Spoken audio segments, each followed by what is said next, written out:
tayo ay nagluluto ng tikoy, specialty ng Quezon. Ito ay napakasarap, the best ito mga kauking, ating haluin. Matagal lutuin ito kauking, 12 oras.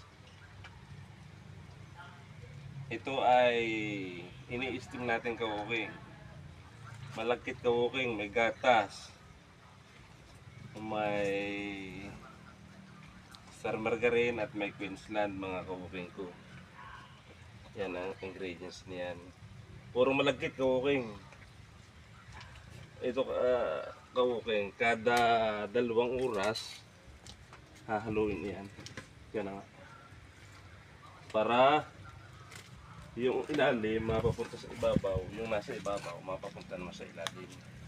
Para luto lahat mga kauking. Para wala ng tubig. Kuya Paing. Mamaya ka, okay, maghalo ka lang, okay, hindi mo lalagyan ng margarine, halo-halo ka. Ayan. Napakasarap niyan. Mamaya hahaluin na naman natin kauking. Yan oh. Nilagyan na naman ng star margarine. Masarap ito kauking. Comment lang kayo mga kauking kung meron din ganito sa inyong lugar mga kauking ko. Saan man sulok ng Quezon.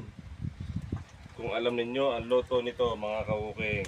Dito sa amin sa Tayabas. Ito ang aming special sa tikoy. Kalamay nagluluto rin tayo. Pero ito ang the best. Ayan, thank you for watching.